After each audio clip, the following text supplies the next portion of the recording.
Solidariteit nader die hof oor die verwydering van hulle rassebanier. Die bekende modeontwerper Henja Skaap sterf en die Springbokke sal vir die res van hulle eindjaartoer sonder Lode Jager moet klaarkom. Hallo, ek is Elaine Kriege en hier is die belangrikste nuus wat jy vandag moet weet. Solidariteit sal hom tot die hof wend na die onregmatige verwydering van 'n 70 meter lange reklamebord op 'n roete na die venue waar die G20 beraad binnekort gehou word. Die bord met die woorde "Welcome to the most race-regulated country in the world" is maandag deur die Johannesburgse metro verwyder, kort nadat dit opgerig is. Solidariteit voer aan die verwydering van die bord is 'n daad van sensorskap en het reeds 'n amptelike aanmaning aan die metro gerig om die bord weer op te sit, maar geen terugvoer gekry nie. 'n Tweede elektroniese bord, die een op 'n hoofweg op die pad na die Nasrec sentrum, is maandag deur dieselfde advertensieagentskap afgeskakel uit vrees vir die vandalisering van die eiendom waar die bord staan. Die bekende Suid-Afrikaanse modeontwerper Henja Skaap is Dinsdag oorlede. Die nuus van sy dood is Dinsdag aand op sosiale media bekend gemaak, maar die oorsaak van sy dood is nog nie bekend nie. Boodskappe van medelee en huldeblyke vir Skaap stroom reeds op Facebook in. Hy was veral vir sy trouskepings bekend. Minister Enoch Godongwana lewer sy mediumtermyn begrotingsrede en sakeleiers het 'n beroep op die regering gedoen om die begroting te gebruik om nie net skuld te begin verminder nie,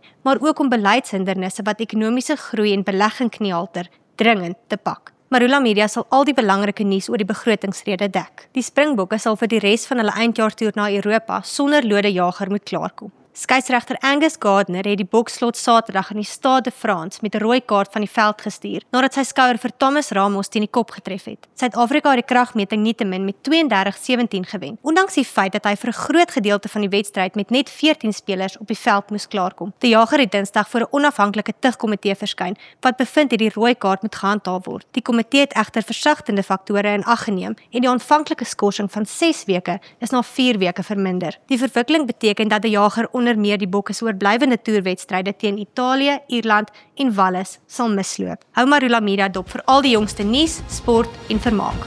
Mooi bly.